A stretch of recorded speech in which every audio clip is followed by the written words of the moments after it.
यदि आप जानना चाहते हैं कि डॉग्स को खाने में क्या देना चाहिए, क्या नहीं देना चाहिए, उनके लिए क्या सही है, क्या गलत है, तो इसके लिए हमें डॉग्स के डाइजेस्टिव सिस्टम को समझना जरूरी है। तो आइए जानते हैं डॉग्स में डाइजेशन की प्रक्रिया कैसे होती है। डॉग्स के 42 दांत होते हैं। यह हम इंसानों से अलग होते हैं। हम इंसानों के दांत फ्लैट होते हैं।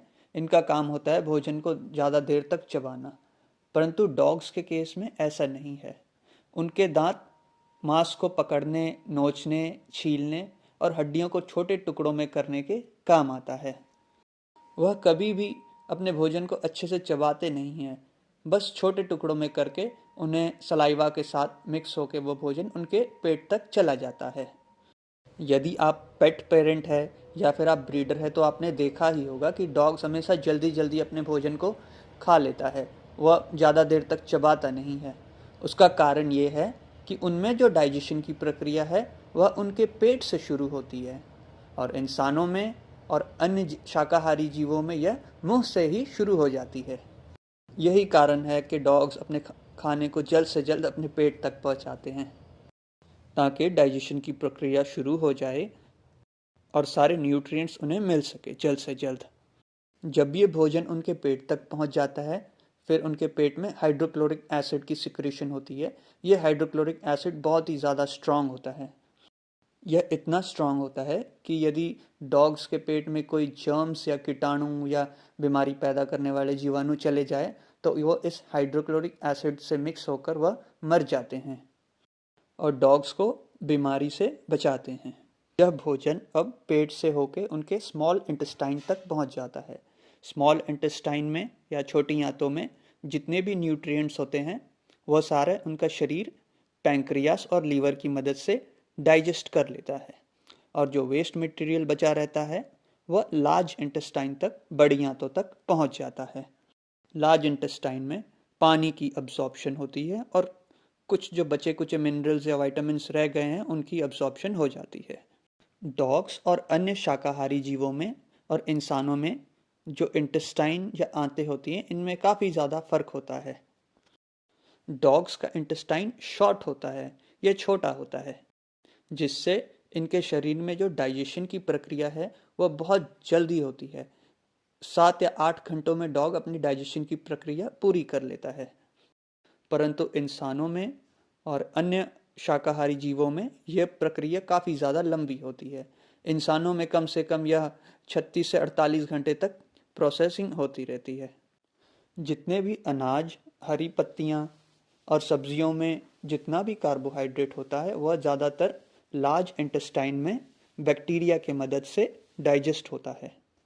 यही कारण है कि इंसानों में या अन्य शाकाहारी जीवों में यह प्रोसेसिंग काफ़ी देर तक लार्ज इंटेस्टाइन में चलती रहती है, और हमारे लार्ज इंटेस्टाइन का साइज भी बड़ा होता है, जिसके वजह से खाने को पास होने में काफ़ी ज़्यादा समय लगता है। परंतु डॉग्स का शरीर ऐसा नहीं है। डॉग्स का लार्ज इंटेस्टाइन जो है वह काफ़ी ज़्यादा छोटा होता है। यह कार्बोहाइड्रेट बेस्ड भोजन जैसे कि अनाज वाली पदार्थ जितने भी होते हैं वो तो डाइजेस्ट कर सकते हैं, पर उतने अच्छे तरीके से नहीं कर सकते। यह कुछ हद तक कार्बोहाइड्रेट बेस्ड खाना, स्टार्च बेस्ड खाना डाइजेस्ट कर सकते हैं। डॉग्स भेड़िया प्रजाति से आते हैं, तो ये देखा गया है कि पिछले 10,000 15,000 सालों में जो भेड़िए इंसानों के साथ रहते थे वह धीरे धीरे इंसानों का भोजन खाने की उन्हें आदत पड़ गई थी, और वह धीरे धीरे कुछ हद तक इंसानों का भोजन, कार्बोहाइड्रेट बेस्ड खाना भी डाइजेस्ट करने लग गए थे। तो वही कैरेक्टर अब डॉग्स में आ गया। और जो भी कार्बोहाइड्रेट और स्टार्च के सोर्स है जैसे कि रोटी, चावल, मक्का, ये सारा कुछ ये कुक्ड फॉर्म में, पके हुए फॉर्म में ही डाइजेस्ट कर सकते हैं। ये कच्चे फॉर्म में नहीं डाइजेस्ट कर सकते। यदि ये कच्चा हुआ तो ये वैसे ही अनडाइजेस्टेड ही सिस्टम से पास हो जाएगा और ये उन्हें तकलीफ देगा। परंतु जो शाकाहारी होते हैं वह इसे कच्चे फॉर्म में भी डाइजेस्ट कर सकते हैं, क्योंकि उनके शरीर में काफ़ी सारे बैक्टीरियाज होते हैं जो इसे डाइजेस्ट करने में, और एंजाइम्स होते हैं जो इसे डाइजेस्ट करने में मदद करते हैं। परंतु डॉग्स में यह एंजाइम्स काफ़ी कम मात्रा में होता है। अमाइलेस एंजाइम होता है जो कार्बोहाइड्रेट्स को डाइजेस्ट करने में मदद करता है। तो इससे ये पता चलता है कि डॉग की जो शरीर की बनावट है वह मांसाहारी ही है, और वह कुछ हद तक कार्बोहाइड्रेट बेस्ड खाना डाइजेस्ट कर सकते हैं, बहुत ज़्यादा नहीं। उदाहरण के तौर पे आपने देखा ही होगा कि जो कुछ डॉग्स होते हैं, स्ट्रीट डॉग्स होते हैं, वो मीट शॉप के आसपास बहुत ज़्यादा घूमते रहते हैं और जो भी उन्हें बचा कुचा मांस मिलता है वो खा लेते हैं उसे। उनकी हेल्थ बहुत ही ज़्यादा अच्छी होती है, वो आम डॉग से जो मीट नहीं खाते, और उनमें काफ़ी ज़्यादा फ़र्क होता है, वो काफ़ी ज़्यादा स्ट्रांग और वेल बिल्ट होते हैं। अक्सर गांव में ऐसा देखा गया है कि जो जानवर मर जाते हैं, मरे हुए गाय भैंस, वह किसी एक जगह में उन्हें फेंक दिया जाता है, और उस एरिया के जो डॉग्स होते हैं जो उन्हें मरे हुए जानवरों को खाते हैं, उनकी हेल्थ बहुत ही ज़्यादा अच्छी होती है और वह काफ़ी ज़्यादा स्ट्रांग और वेल बिल्ट होते हैं। तो इससे यह पता चलता है कि डॉग्स के जो इंस्टिंक्ट है वो मीट ईटर के ही हैं, वो कार्निवोरस के ही है। परंतु पिछले 10-15 हज़ार सालों में इंसानों के साथ रहकर उनमें यह क्वालिटी डेवलप हो गई है कि वह कुछ हद तक कार्बोहाइड्रेट बेस्ड खाना, स्टार्च बेस्ड खाना डाइजेस्ट कर सकते हैं।